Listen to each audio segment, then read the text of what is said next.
Yes, it's What a Boast, a celebration of Reeves and Mortimer.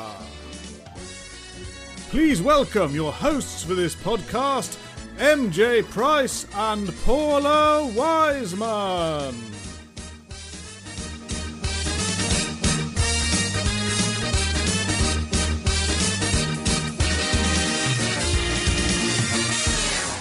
Hello and welcome to Quite a Boast, a podcast dedicated to the work and genius of Vic Reeves and Bob Mortimer. My name is Matt Price, founder of the Reeves and Mortimer Depository of Curious Stuff Facebook group. And I am Paula Wiseman, creator and founder of the Divine Comedians podcast. We are joined today by a journalist and author who has had his finger on the comedic pulse of our nation for several years now.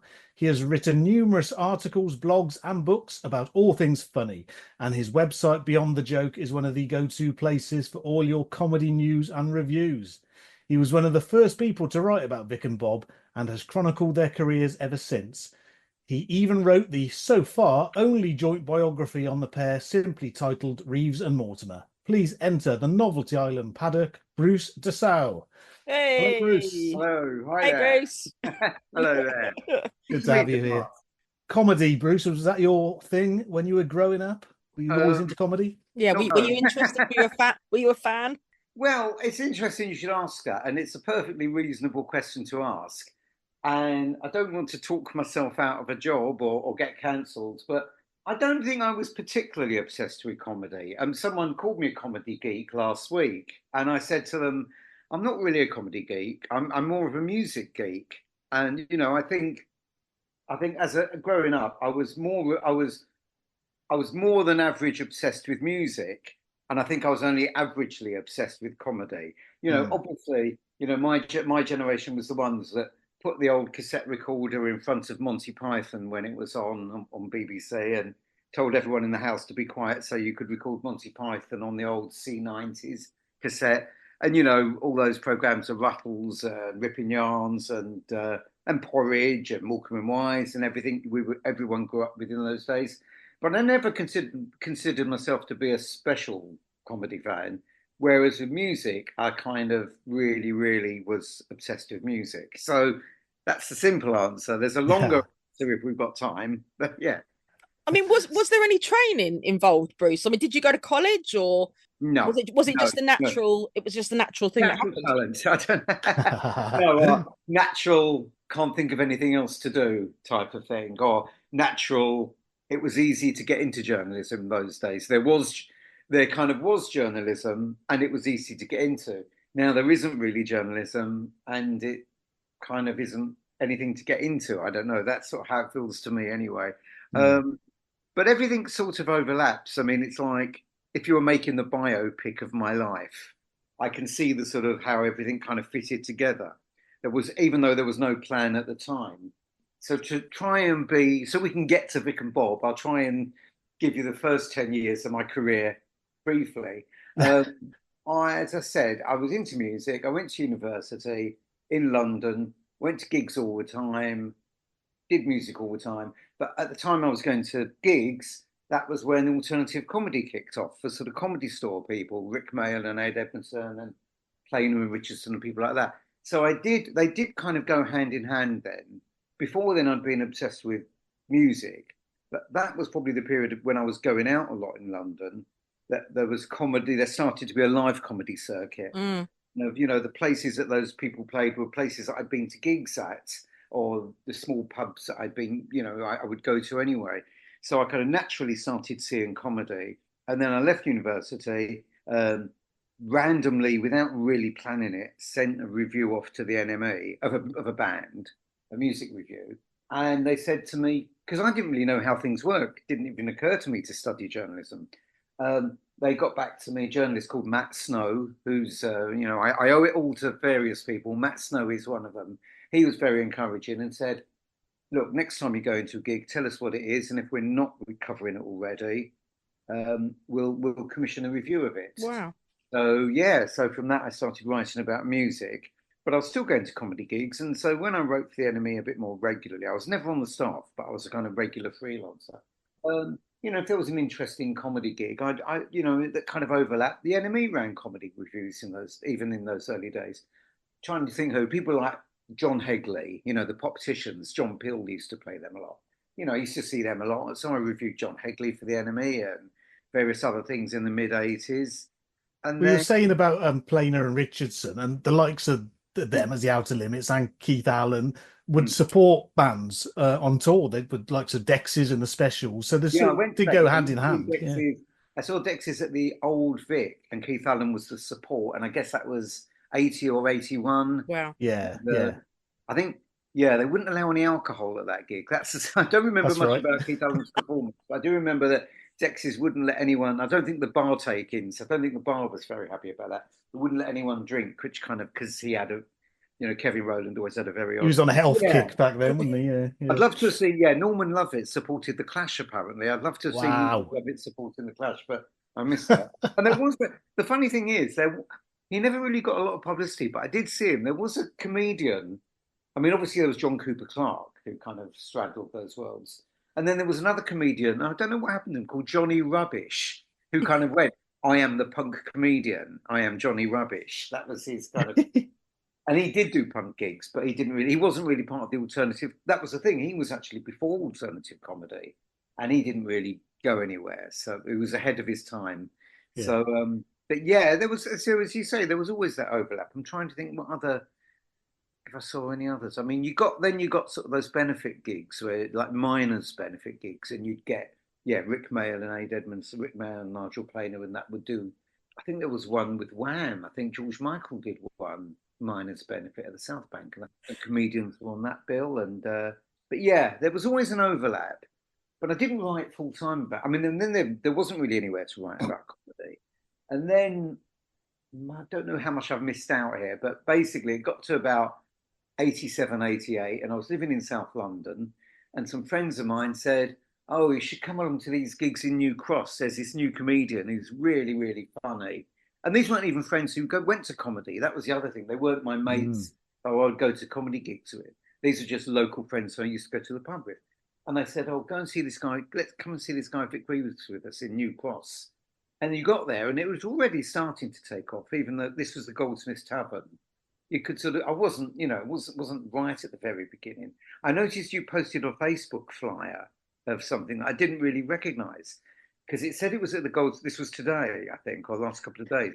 And it was a flyer from the Goldsmiths Tavern, but it didn't even say Big Night Out. It said Talent Night. Yeah, that was one of wasn't me actually posted that one. It was on the Facebook group, a guy called Ian. Yeah, I've not seen that one before either. Yeah, so I don't know if Yeah. that predates it because obviously it doesn't, as if it doesn't mention Big Night Out. I think he used to do talent nights.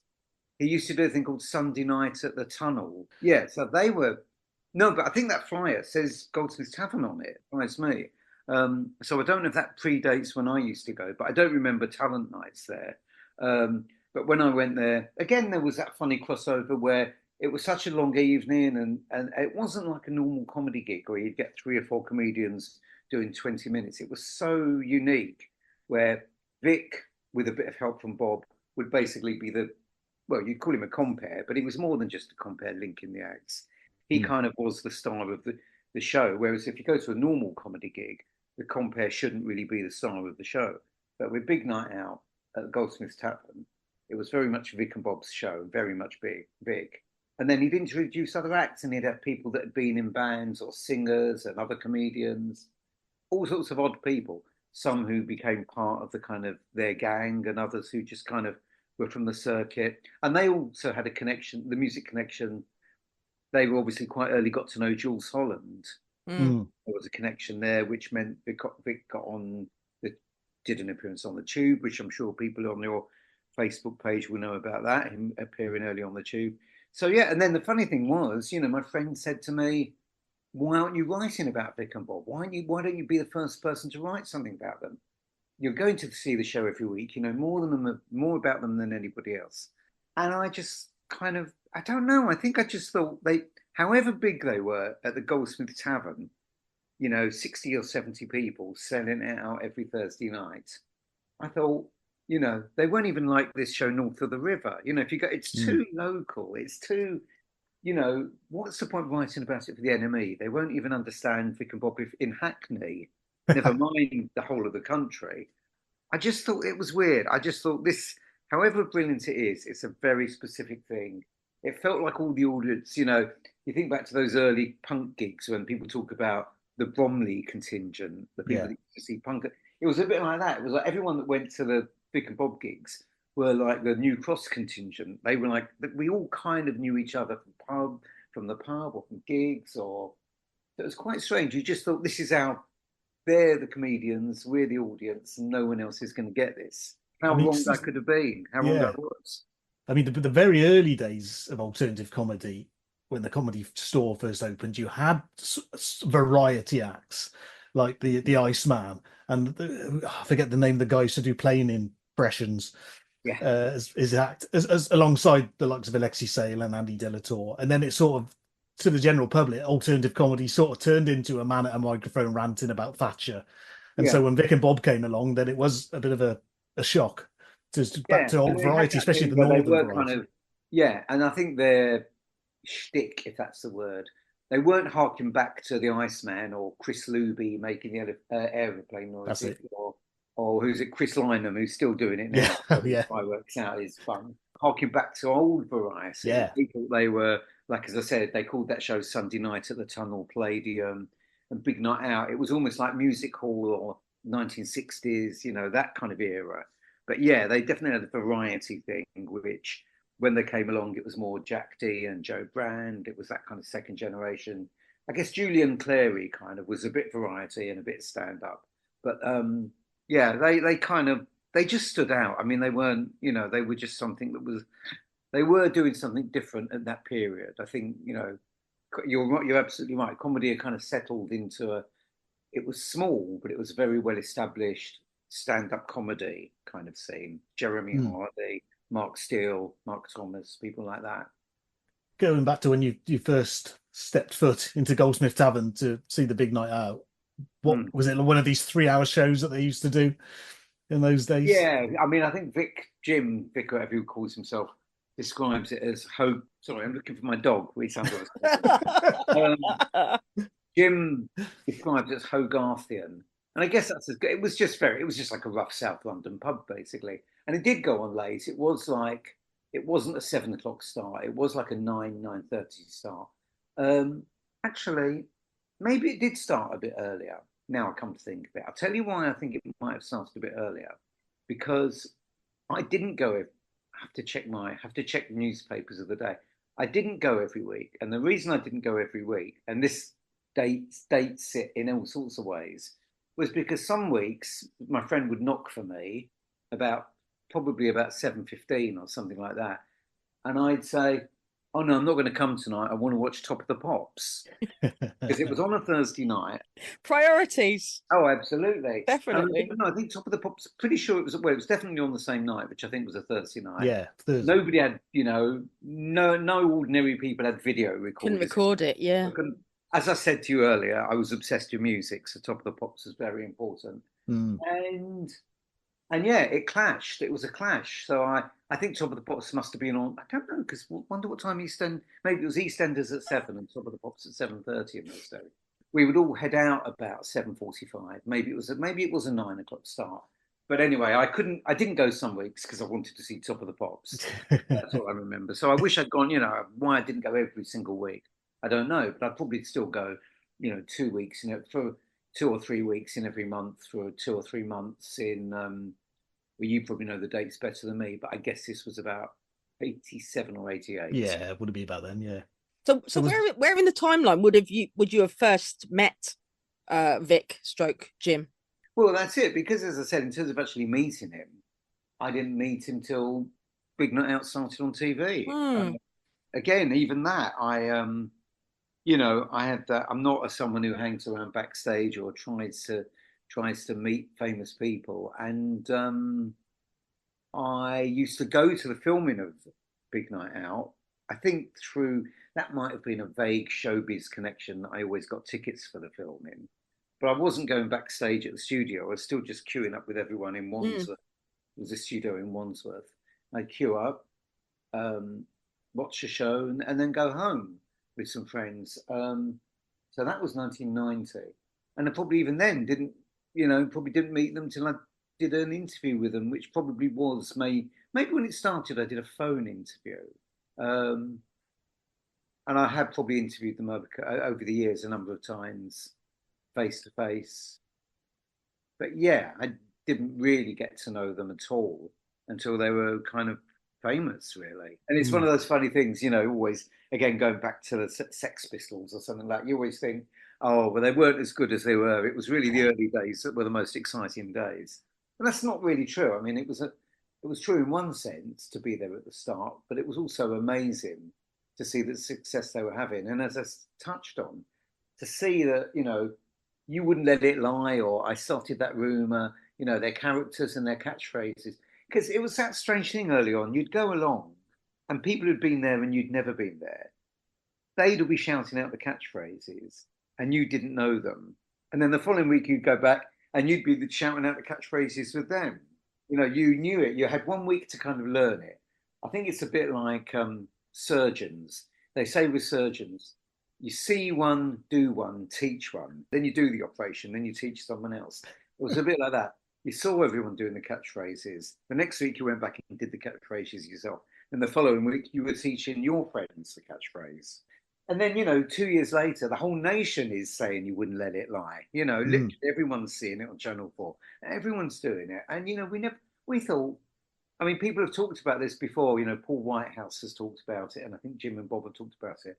But with the Fast Show, it's like you can't invent a catchphrase. You can't sit down and go, we're going to think of a catchphrase.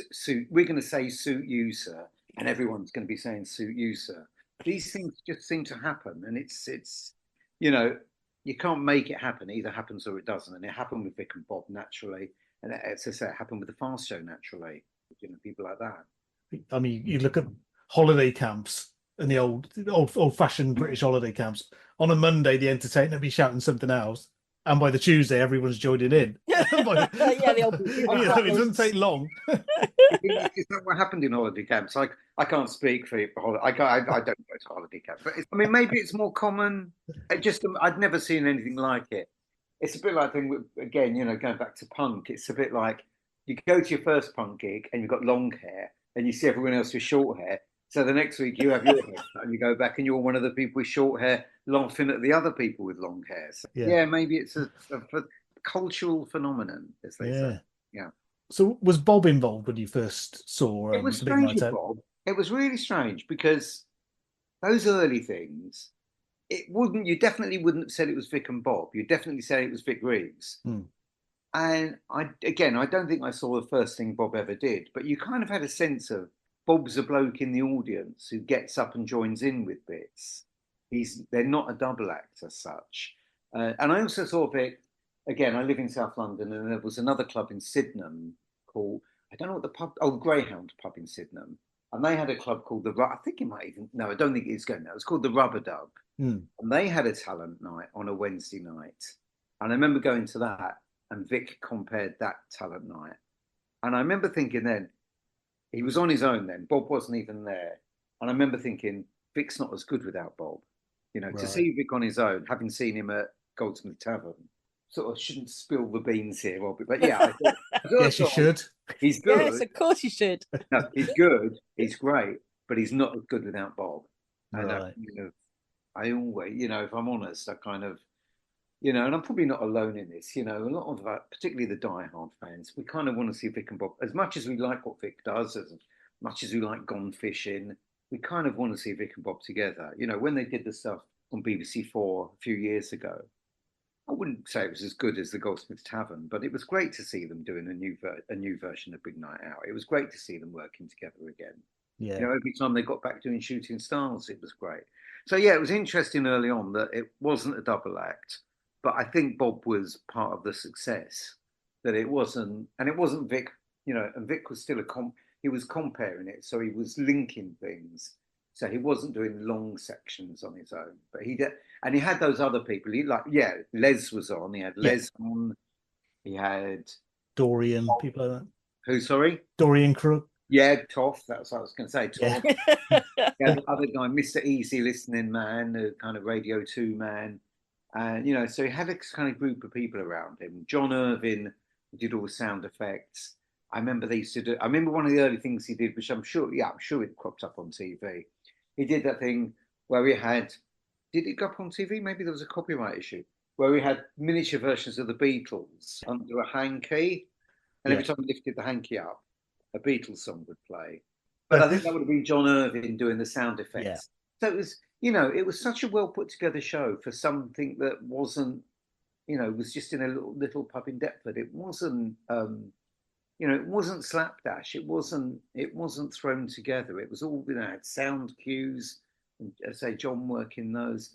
I think maybe people were luckier then. You know, none of us had, you know, even I didn't have a full-time job. None of us had jobs taking up all our time. So, you know, they were able to spend a lot of time in their flat preparing the next week's show. That's the other thing. I think they probably said this, haven't they? That they didn't realise that other compares would do the same gags every week, or other acts would do the same act every week. They thought, because they weren't from the comedy circuit and weren't that familiar with the comedy circuit, Vic thought he had to come up with new material every week. And other comedians didn't do that. And I think that, you know, that says all sorts of things. It shows how creative he was.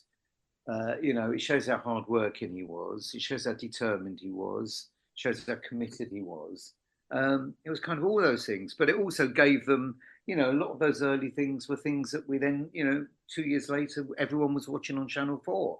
They had a lot of material, but when they made the pilot, when they kind of were doing stuff, talking about doing stuff for TV, they had a lot of stuff to whittle down to the best things. I mean, some things, you know, some things fell by the wayside that maybe could have been good on TV that they just didn't do. Did they ever do the mind reader on TV? They did a mind reading act, Mr. Mind Mangler or something. But yeah, they did also, you know, but at the same time, a lot of things that, you know, Living Carpets they did. Novelty Island obviously was a live thing. And then again, yeah, going back to the music crossover, they had the band on stage. Just thinking about, you know, they had a live band on stage, the same way they'd have the band on Big Night Out. So yeah, the music thing was always there as well. Yeah. Can you remember the first piece you wrote about Vic and Bob? No, because I'm trying to think what jobs I was doing around that, who I was working for. Because yeah, I'd kind of moved a bit on from, maybe I was kind of between jobs, and that's why. But that was the thing. I was kind of a freelance journalist there. I'd had a staff job on a couple of magazines, and I don't know. There was something about them. I didn't want to write about them. I think, to me, something of their magic was, I almost couldn't put it into words. I think that was why I was a bit scared of writing about it. I almost couldn't put into words if I put it into words, maybe I was afraid it would lose some of the magic. It's about keeping it. It's like keeping a secret, isn't it? Do you know what I mean? If it's something you love something so much that you don't want, want everyone to know about it. Yeah, I always felt that was the thing. I always felt it was separate, even though I did write occasionally about comedy.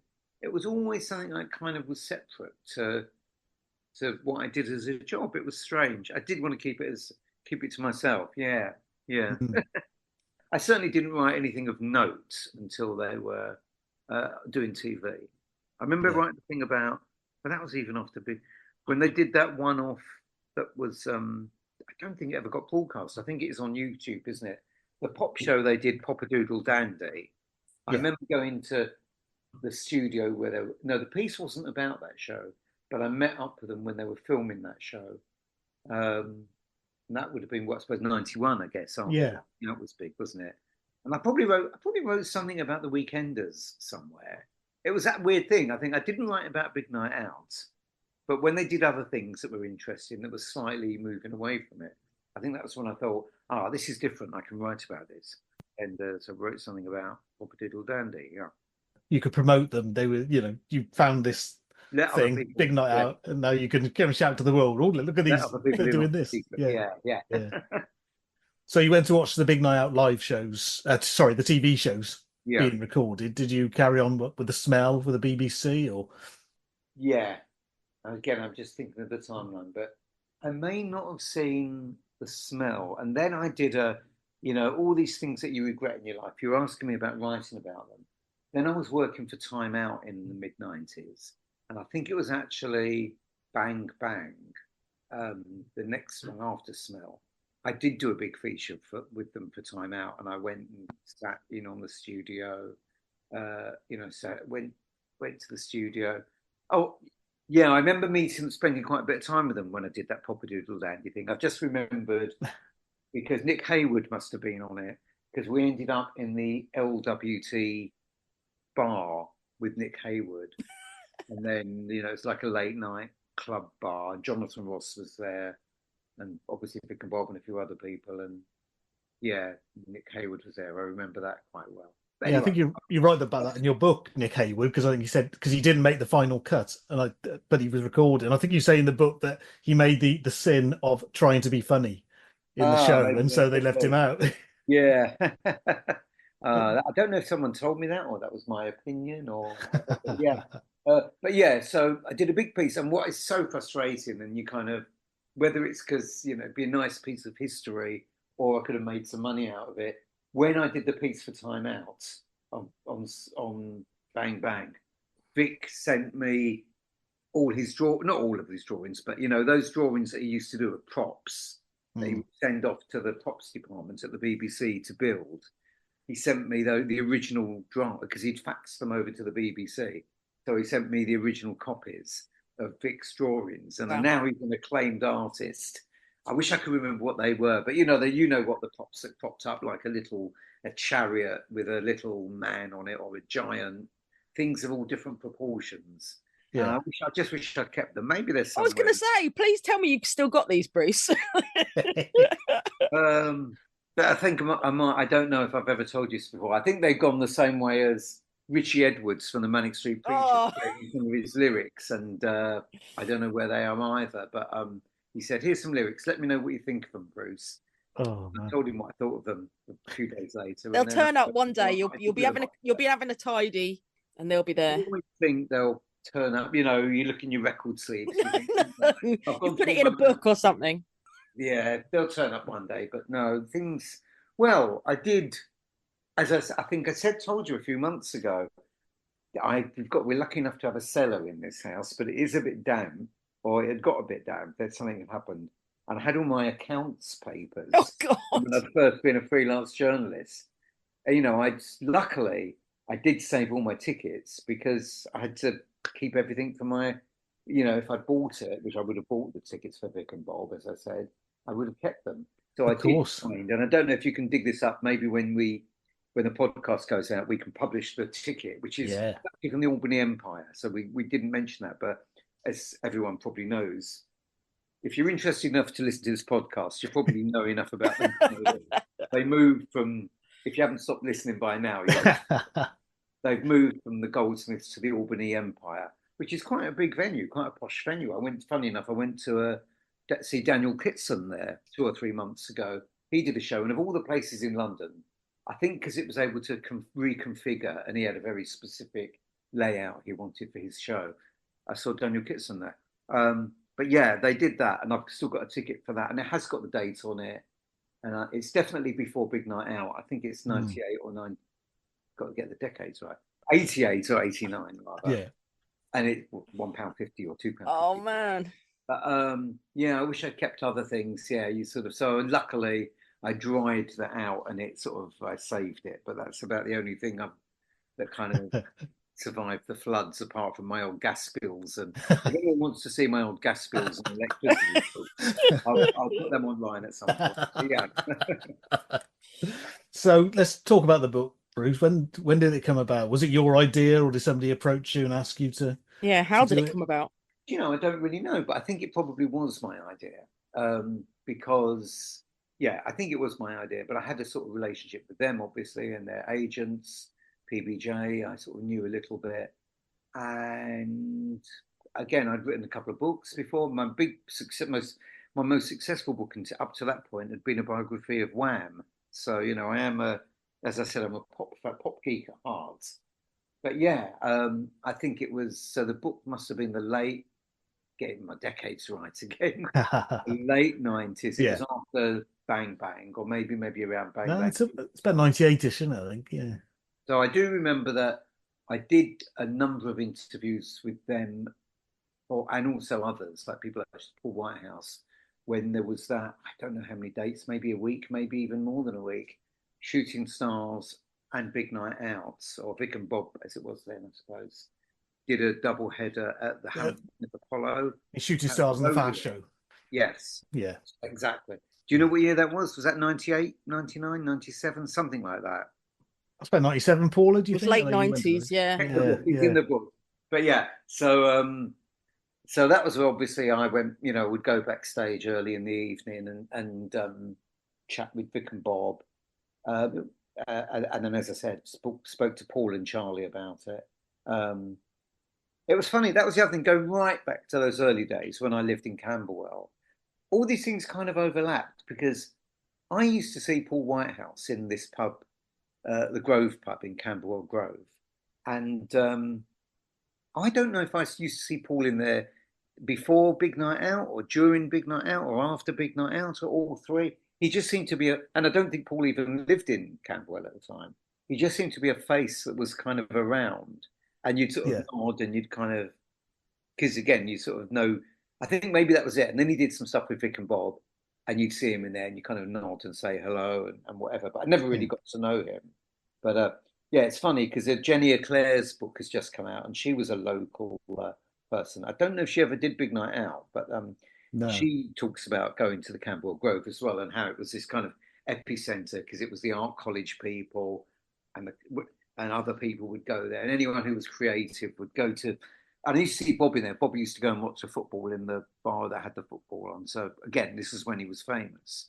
Bob would go and watch it, but Bob didn't live around there. Although again, interestingly, obviously, all his novels are set in Peckham, which I guess is where Bob did live, and Peckham's very close. It's only like a mile up the road. But Peckham, where Bob's books are set, and Camberwell Grove are two very different places, even though they're only about a mile apart. But yeah, so I recommend Jenny Eclair's book if you want to have a bit of background on the local Camberwell scene around the same time as Vic and Bob. I mean, as somebody that's not, had any writing training or anything like that, I mean, how did you structure the book? Did you have a start, a middle, and an end? Did you kind of know where you were going? Yeah, I think the same as this conversation, really. Just work through chronologically. I mean, the thing that's difficult, I mean, which would be so much easier if I was doing it today, was so what you relate. Pretty much no internet. Pretty much not even. Oh God, yeah. Well, they call it narrowband. I think I got my first laptop, the original Apple Mac, in maybe I had to get in 1999, but after I'd written the book, and I'd never used the internet until I got that. I think we might have had the internet at Time Out where I was working, but there was no Google. I think someone showed me a thing called, I think it was called Alta Vista or something, wasn't it, back in those days? But it was very basic. So there was no research you could do. I mean, what I have got, probably damp in the cellar, is you paid an agency to get all the cuttings from newspapers about, you say, can you get me everything that's been about Vic and Bob that's been in the newspapers? Wow. And then you pay quite a bit of money for a big wad of stuff. But you didn't know if you were missing stuff. If they didn't get it for you, you don't know what you'd have missed. But then you sort of work through that. And I guess, I'd say it's very different to how I do a book now, but it's also very different to how I would have done a book 20 years earlier. Yeah. Or probably when I wrote the George Michael book 15 years earlier, when you really did just do it on a typewriter. At least when I did this, probably writing on an Amstrad computer. Thank you, Lord Sugar. Doing it on an Amstrad. You can move things around. So if I've been writing a chapter about Big Night Out, and I suddenly remembered later on seeing Paul Whitehouse in the show, I could go back and put in a paragraph about Paul Whitehouse. So you could sort of, and then it would all be on a disc, and you'd give it to the publisher. So you sort of, I mean, there's no great, I'm not trying to write Ulysses by James Joyce, or, War and Peace. Yeah. You kind of It's do also- it chronologically, and you sort of try and focus on different chapters at different times. Well, it's sort of a book of two halves. I mean, if any listeners haven't got it and you're a Vic and Bob fan, it's obviously invaluable, and rectify that straight away and get hold of it. But it's sort of a book of two halves, as in the first half, you're talking about what we've talked about so far, the early days, and seeing them in the Albany Empire and Goldsmith, etc. And then they become successful. Shooting Stars becomes huge, as I guess it probably still was the time the book came out, late 90s. And there's a lot of discussion about how will they cross over into the mainstream, and will they accept them, and will they be watered down. And it's interesting reading it now, like 20, 25 years later. Now they're national treasures. They are mainstream. It's interesting to see how that worked out. Yeah, because they had that bash. I mean, I think by the time the book came out, they'd done Families at War, hadn't they? Which was their kind of generation game, prime time. I loved it, but it hadn't quite worked out. I think they'd done Randall and Hopkirk. I loved it, didn't quite work out probably. And yeah, they were still kind of finding, what do you do next? Because, I guess Shooting Stars was the thing that kind of popularized them more than Bang Bang and Smell. Shooting Stars was a bit, definitely. It didn't. None of the things were on BBC One, were they? They were still, weren't they? They were still BBC Two, I think. Shooting Stars was always BBC Two. Yeah, Families at War, and as you say, Randall and Hopkirk. Families at War, interestingly, were both BBC One, Saturday night entertainment. Yeah, but the flops. So maybe they weren't quite flop. I shouldn't really use that word, but they seem to have their niche on BBC. Things seem to work better. And I did wonder, where do they go from there? The book was kind of at a pivotal point. I think they kept doing, they keep them. Maybe they'll do more Shooting Stars. Who knows? But we thought that's the end for the big night out type shows. Yeah, and we didn't know how long Shooting Stars would, and how they turned out. I kind of couldn't have predicted, particularly Bob's trajectory, more than Vic's trajectory. I mean, there's you can't predict these things. I know they couldn't. I mean, I'm sure if I'd asked them at the time, what do you think you'll be doing in 25 years? I mean, Vic would have maybe Vic would have said something like, I want to be an artist. I'll just be an artist. Yeah. Maybe Vic would have said that. Bob, I doubt if he'd have said, I want to be a novelist. I doubt if he said, I want to do a fishing program. Those things, 25 years is a long, as you said, it's from 19, I'm trying to work out in my head how many years, but yes, it is. Don't think about it too much. No, it's scary when you start thinking about numbers.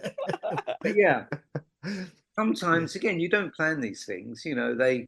I guess if they'd ever been short of money or really needed the work, they could have always done another tour, got back together and, like they did do the tour in the end. But, they could have done tours, done more things together. But I think they wanted to go, they've always been friends. As far as I know, they've never really fallen out. They've always, people speculated, is this why they're doing different things? But I've never heard any serious things between them.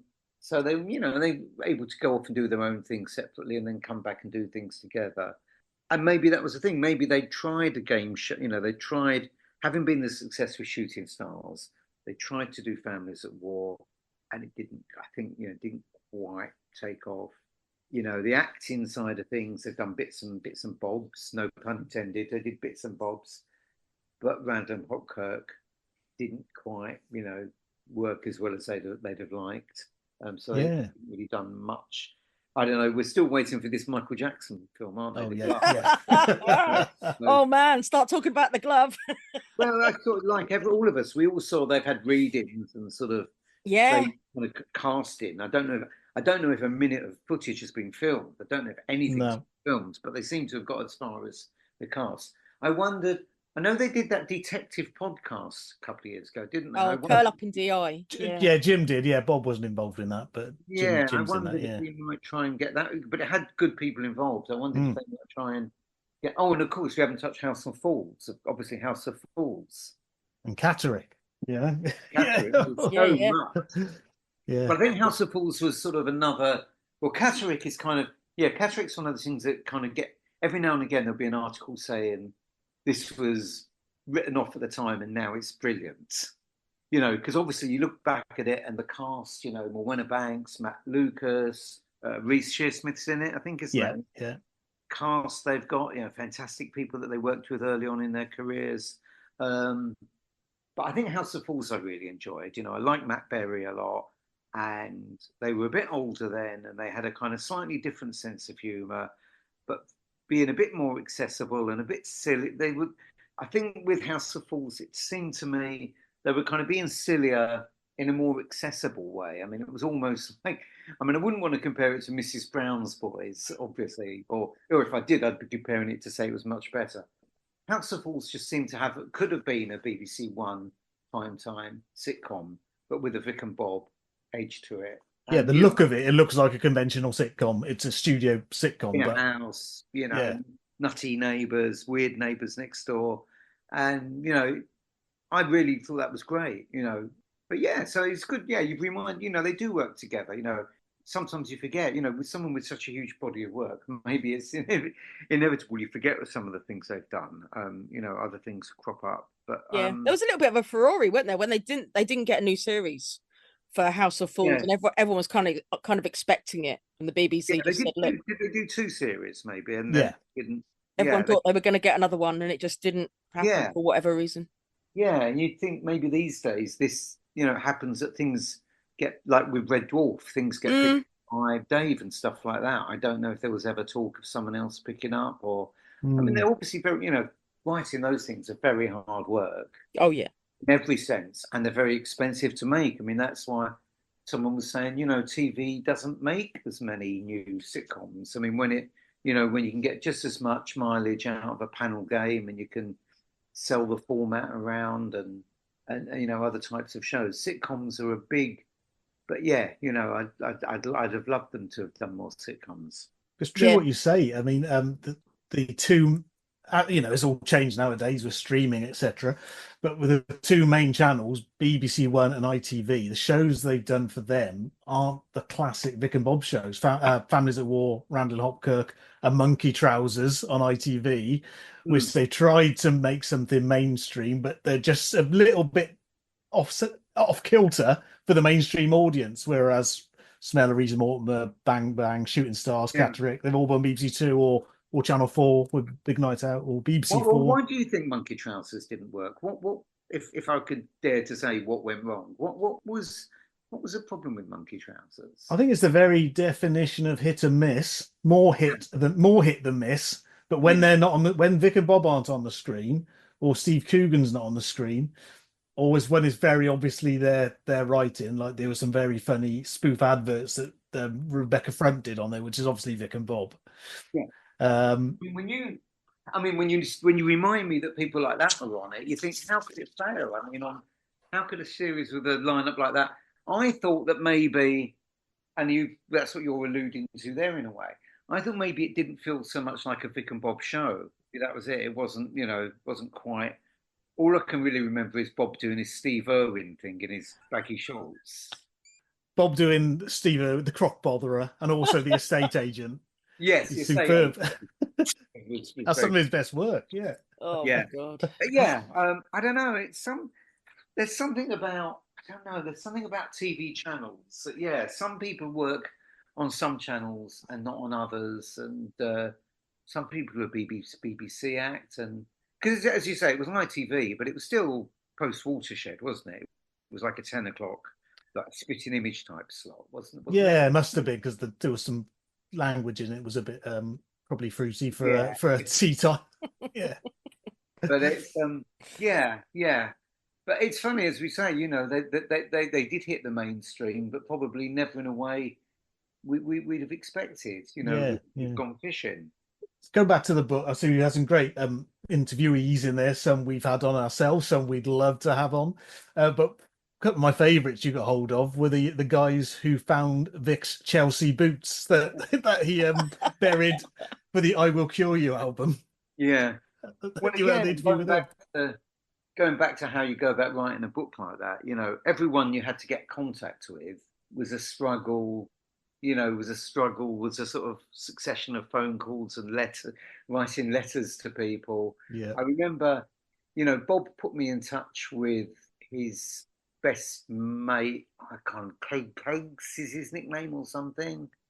Yeah, Bob, something like that, isn't it? but even when Bob put me in touch with him, Bob couldn't remember his phone number. And I had to try lots of different permutations of the number that Bob gave me till I suddenly thought, I did think at times, maybe Bob doesn't want me to contact this guy. Yes, I had to keep trying every few days. I tried different permutation until I got the right number. Whereas, funnily enough, a few years ago, I wanted to contact him to fact check something, which is another story. And straight away, I got his name out of the book, put it into Google, because he's a sculptor himself. Put his name to Google, phone number came up instantly. Oh my God. Whereas, trying to get someone's phone number in 1998 involved writing letters to people saying, "Dear sir, can you call me?" or something. So yeah, the contact with the shoe people was a bit complicated. I'm not quite sure how I managed that. And I don't think not all the boots ever turned up. Not all the things that were buried were turned up, did they? No, they found a pair under a bridge in Scotland somewhere, I think. Yeah. Well, maybe maybe I put a shout out or something, and they contacted me. But yeah, the other thing, Sorry, go on. You ask away. Feel free, Bruce. Stick off on as many tangents as you like. We love tangents. So, at the time it came out, was it a success? The book? Yeah. Yes. Not as much of a success as the George Michael book. No. But they didn't sell as many records as George Michael. No, it did very well. I mean, it's as you said, it's lucky to write a book, to be the first one to write a book like that, and also they didn't at the time particularly want to write their own stories. I think at the time, the time I wrote it, it would have been a bit weird then for Jim Vick to write his own autobiography, or for Bob to go off and write his own autobiography. And I don't know, maybe it's slightly unique to write a biography of two of them, of a double. I mean, I'm sure it's been done before, but it doesn't immediately spring to mind. Other than the Morecambe and Wise ones, Morecambe and probably Laurel and Hardy. I can't think of anyone. I'm sure they've done, but anyone new? No. Yeah, but it was strange. It did very well, but then it made sense, a few years later that Vic could write his own book, as a solo person. Bob hasn't. I mean, I don't know whether Bob hasn't. Oh no, he has written his autobiography. And Away. Yes, I was getting confused with Satsuma. I was going to say, because there's so much autobiographical stuff in Satsuma Complex. Yeah. I was thinking that, but he did write his autobiography, as you say, And Away. So I wonder if they used my book for research. For reference. Well, we definitely do. Anytime we get a guest on here, so what did Bruce write about them? What could we ask them about? Oh yeah, they did that. No, but it's the definitive book, isn't it? Really, if you're a fan, this is the. It is. I mean, when I'd written it, I suppose the only thing I would say is I wish I'd had more time with them, because as I said, it was during the I interviewed them other times as well, but yeah, it was during that residency at Hammersmith, and everyone kind of had other things on their mind. It probably wasn't the sort of perfect time to interview people. So you're kind of saying to them, what can you remember about so-and-so, and what can you remember about so-and-so? And their mind, obviously, for example, Jim's book goes into more depth about his childhood, which I'd like to have put into mine. But he obviously had the time later on to sit down and think more about his childhood. Whereas, I'm sort of just saying, what was school? Tell me what you can remember about school. Tell me about art college. Tell me about where you lived. It's a sort of, you get one shot at asking those questions. I mean, the funny thing is, the thing I almost remember most about that period hanging around backstage was Matt Lucas came up to me and gave me a CD and said, do you want to have a listen to this? He said, Bruce, can you give this a listen? What do you think of this? David and I have just done a thing called Little Britain. We don't know if it will be any good, but here's a CD.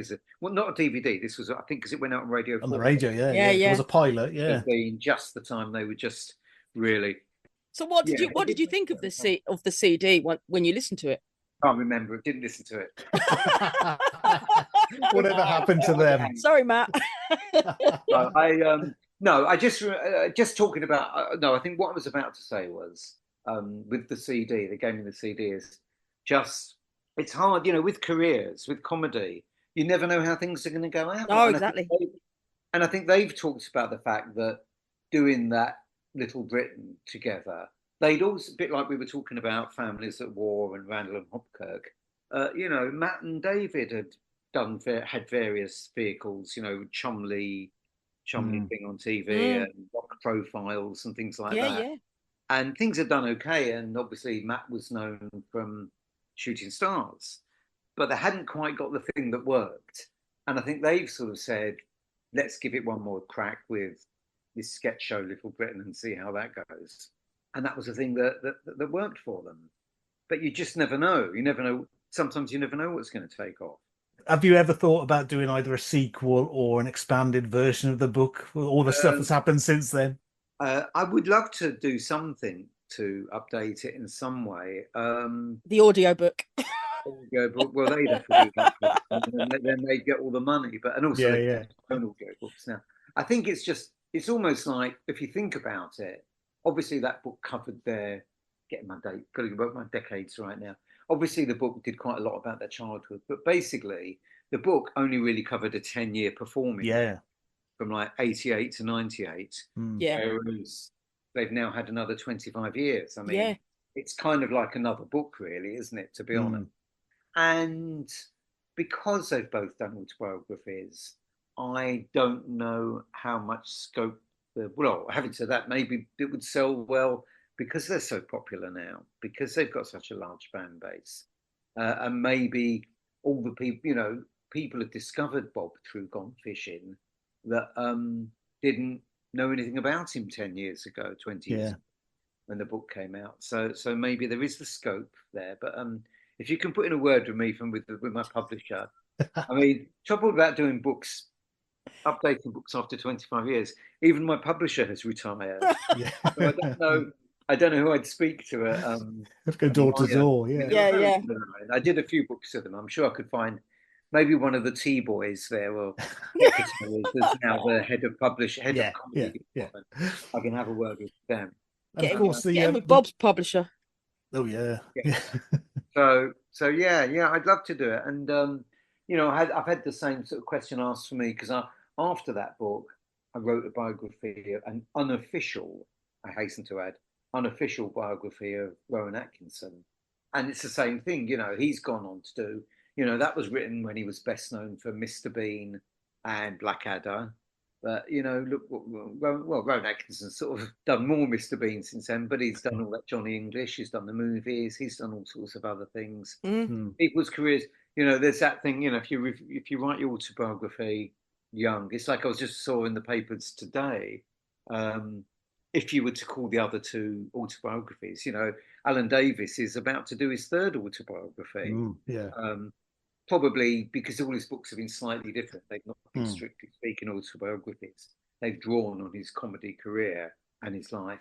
You can sort of do them or do them, every 10 years or something. But yeah, it's funny when people write autobiographies when they're quite young. It does seem strange, but I guess I only recently read the Alan Davis, the one where he talks about his childhood and all the stuff that went on with his dad and stuff. And oh man, it's second one. Yeah, tough, tough read. Yeah, that was his second book, exactly. Whereas his first one, I guess maybe he didn't feel comfortable talking about all that. Yeah. It was more, I mean, it's interesting because he was still talking about his childhood, but he was just talking about going to see the Jam or going to see Arsenal. It was talking about a different side of his childhood.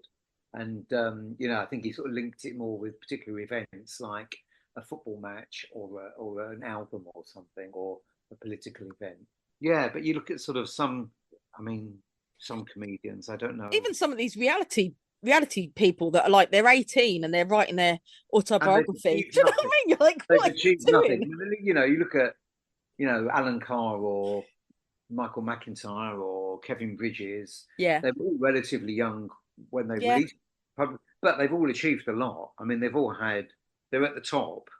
Yeah, so I think there's a sort of justification and a Some of reason. them, like reality stars or pop stars, footballers, they release them young because they don't know how long they're going to be at the Yeah, I top suppose of so. their game. Well, They're when you're going at to, the peak, I guess, get yeah, out there and get the money while you can. yeah, when you're at that peak, that's Yeah. when your chance, people, well, you'll get a good advance, and it's when people will be interested in you. I don't know. I'd like to read a Wayne Rooney autobiography now because Mm. he's had quite a, Wayne Rooney's managerial career has been quite sort of interesting as well.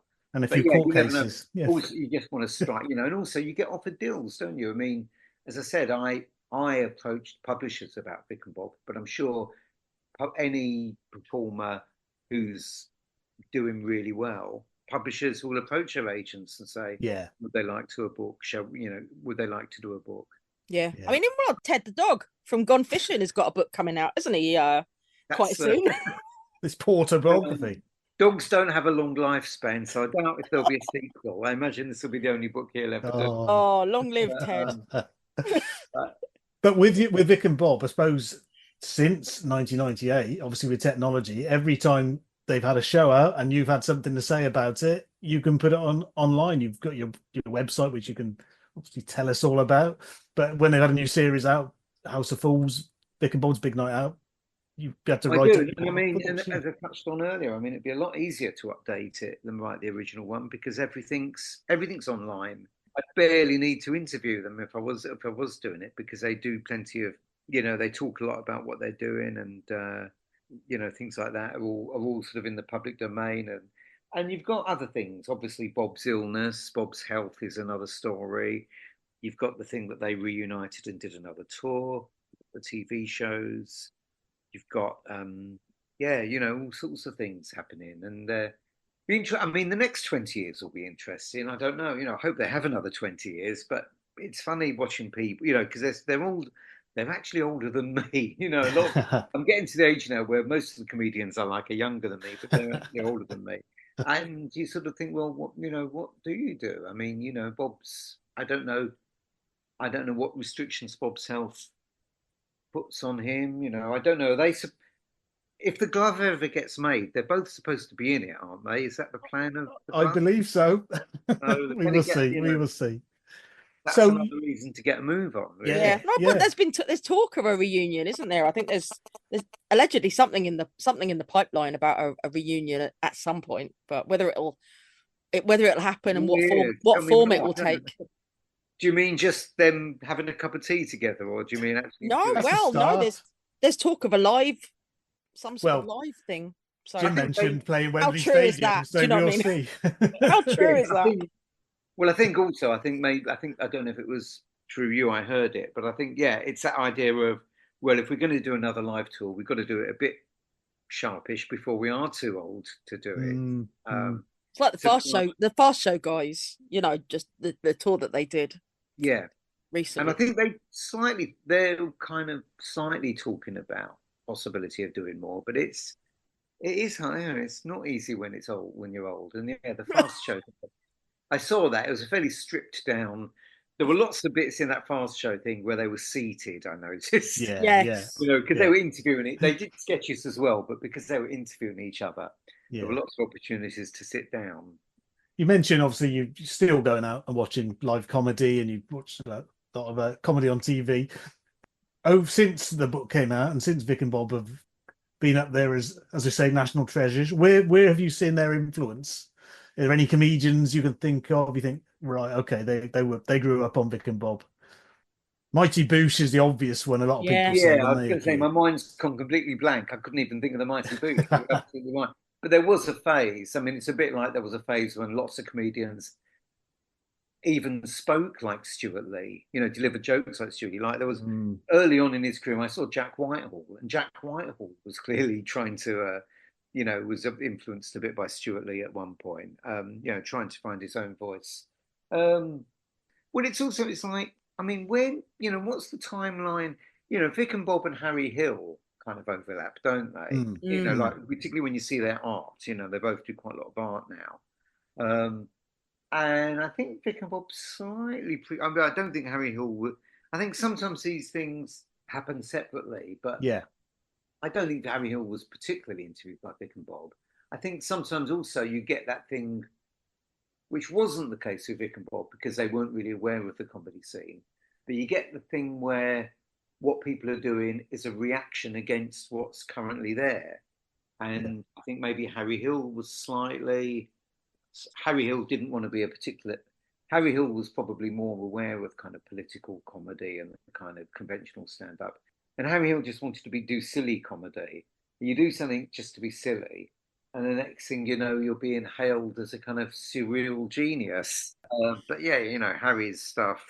But like the ascension of Harry over the years, when you look at what he was doing when he first came on the circuit, you're like, oh my god, this is so niche. Like, who?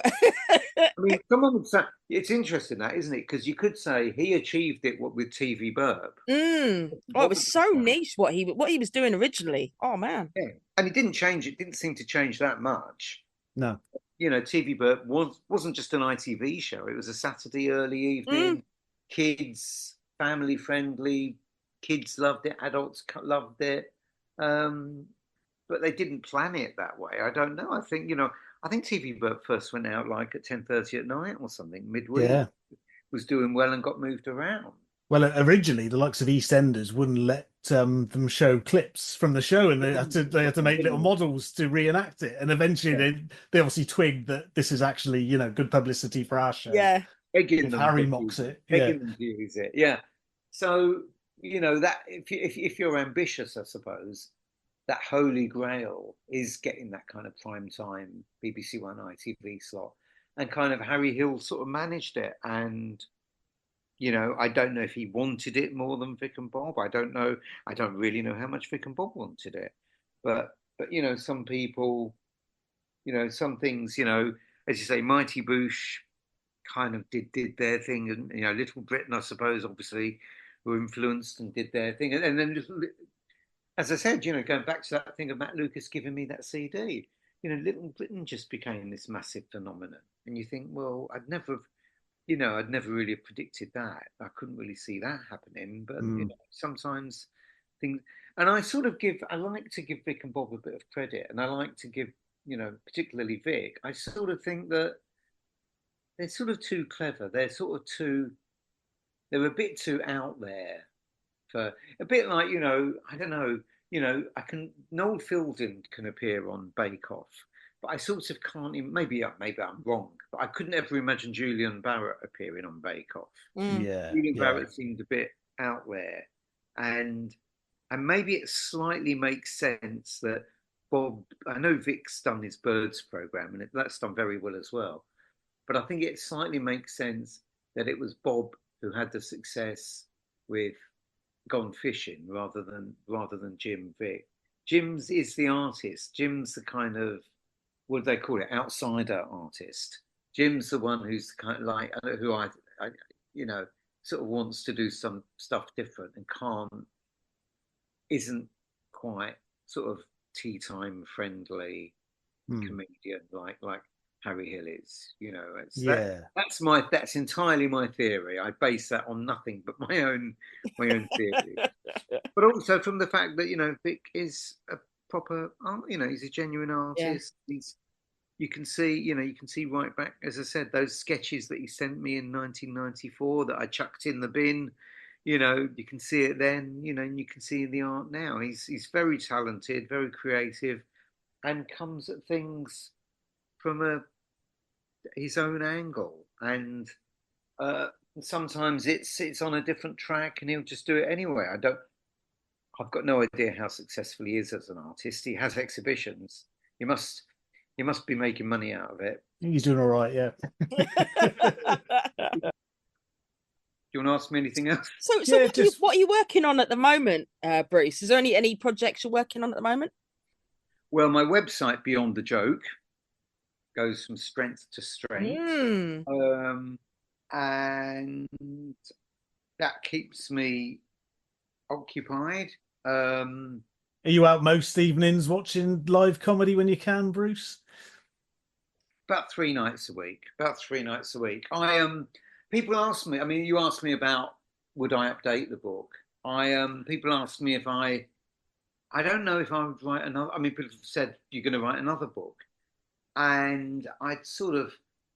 I think if I wrote another book, it's probably more likely to be about myself rather than about be a book about myself rather than a book Yeah, about that'll media. be your own autobiography. Well, that's it. I'm not. I did mention it to a publisher once, and he wasn't that interested. Oh my God. I think I'm not. I think I'm not that. Unless I dish the dirt, I suppose. Yeah. I'm not. I'm not Unless we prepared. get you on some sort of reality TV, get you into Yeah, Big Brother or but something. I'm not Bruce. famous enough. I need to make myself famous, and then. Well, Bruce, you did when we spoke to you briefly before, and you did mention that you were once briefly in a big group on stage in a Oh big yeah, I've had band. my moments. I've had my moments. I did in my music career. I did find myself on stage. I wouldn't say I was a member of the band. I don't want to build myself up too much, but I did briefly play guitar with the Jesus and Mary chain. When I say briefly, I mean for about 10 minutes. Oh man! I was, as a journalist, I was on tour with them very early on in Germany. Wow. And because, again, going back to those days when we didn't have mobile phones, the van that was transporting William Reed broke down. So the rest of us arrived at the venue. I think it was at Berlin or Cologne or somewhere like that. And we had to go. They had to go on stage without William. And at some point, I don't know what possessed me. Probably alcohol. I picked up the guitar because I think someone else had been playing it and had put it down or something. I picked up the guitar, and I think there's one picture of me that exists somewhere. Wow. If you're very good at googling, you might even it might come up. But yeah. But again, I've never been one of these. Going back to the comedy thing, I've never been I've never had any ambitions to perform or wanted to perform or ability to perform. But I know that other critics have either been actors or presenters or something. Actors Yeah. or Yeah. or something. Yeah. Actors or performers in some way. I haven't been. I don't really want to be. It doesn't particularly interest me. I'm not even sure if I want to be a journalist. If I want to be a journalist. You've not done too bad so far, Bruce. Well, I go back to Matt Snow. If the commissioning editor Matt Snow hadn't commissioned me, I don't know how much I'd have persevered trying to get commission. Get work on the enemy. I might have gone on to be who knows? Well, who knows? Who knows? Yeah, I did. As I always say, Bruce, when I grow up, I'll decide what I want to do. Yeah, might take some time. I'm still keeping my options open. Yeah, let's put it that way. It's funny. There was It's interesting that, isn't it? Because there was an article in the Guardian a few weeks ago about what people do after they retire, and one of the people said, "Since I've retired, I go to gigs and I take photos and I write about the bands on my blog." And I thought, well, hang on, that's what I've done all my life. Yeah. You've retired, and now you're saying you're doing that as a retirement hobby. That's my bloody job, mate. I've been doing it all my life. But it's strange if you're someone who's worked worked for the civil service for 40 years. Yeah. Then you want to do something completely different, and so that's what this guy does, and it feels like a hobby to him, whereas to me, it's kind of my job. Yeah. I'm kind of. I suppose I'm in it for the long haul. I'm not going to change now. Well, thanks so much, Bruce. I mean, it seems to have brought us full circle. Thank you for this book, Reeves Mortimer. If anybody is listening hasn't got it, you actually got a copy each. You're not cheating, and you're passing one copy to the other. You sold at least two, Bruce. I've only got one copy myself, and I've actually lent it to somebody. So I might have to. Oh, get that back, Bruce. Get that back. Trouble with Amazon, books on Amazon, they're either 1 penny or £1,000. Yeah. I'm not sure what I'd have to. I'm not sure what they're going right. I know that I lent my Rowan Atkinson book to the same person. I must get them both back. And I know that book was about £117 on Amazon. But I don't think it's because it's in huge demand. I think it's because it's rare. No one's selling them. But if there's one person out there who can buy it, who wants to pay it, they'll sell it for that amount. Yeah. But yeah, it's been great to talk. I mean, Thanks so much, Bruce. It's been quite a absolutely boast, Bruce. amazing. Yeah.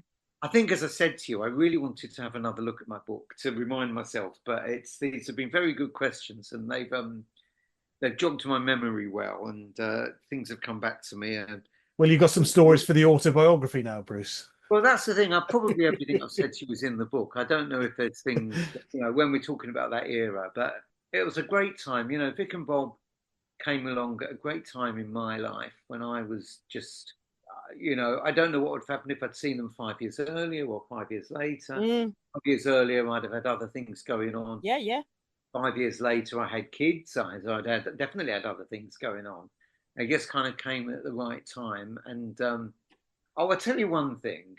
I don't know if I've ever told you this before, because my partner I've been with all this time, I'd only just started going out with her around the time of seeing Vic and Bob. And one of those shows at the Albany, they actually got her up on stage. When they did, it wasn't Novelty Island. It was something like an on-stage quiz of some kind. But she had to answer some questions. And the question they asked her, the prize was an apple that had been bitten by Captain Spock, Lieutenant Spock from Star Trek, in a sieve. And it was like a sieve with a half-eaten apple in it. And she won the prize. And we kept that apple for years until it went mouldy. We've probably still got the sieve to this day. I don't know the sieve. There's two annoying things about that. Firstly, when it came to the final question, she didn't know the bloody answer. And the question was, what's the stage name of the singer Georgios Kyriakos Panayiotou, which is bloody George Michael? And I'd just written my book all about George Michael and dedicated it to her. And she didn't know the answer to that question, but luckily people were shouting it out. Oh. And Vic kept it must have been, actually, it must have been in the summer because she was wearing baggy shorts, a bit like Steve Irwin, wearing baggy shorts. And Vic kept saying, those shorts are too short. Those shorts are too short. And the annoying thing is, some of those, I don't know if it's you or someone else, but some of those shows were filmed and have now been online. I think you might have shared some of the clips. Yeah. And I always live in hope that someone had actually filmed My Girlfriend back in 1987.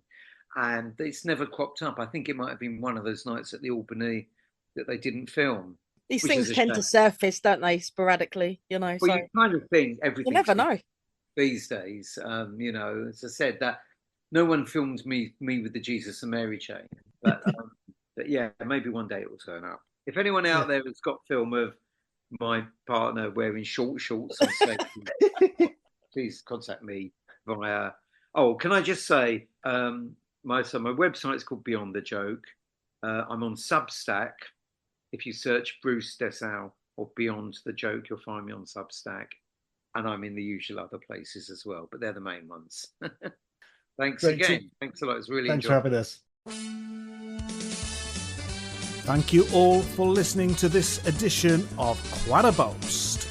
Special thanks to Matt Lucas for permission to use the Peanuts music as our theme tune, and thanks to Ed Lewis for this edit. Thank you to Jake Chesham for permission to use the photo from his 1995 shoot of Jim and Bob in our various online locations for the podcast. And of course, thank you very much to Jim Moyer and Bob Mortimer, without whom this podcast, well, it just wouldn't exist, would it? Remember to check out Paula's Divine Comedians podcast as well, and to join the Reeves Mortimer Depository of Curious Stuff Facebook group. And I think you'll agree that really was a lot of fun. Goodbye.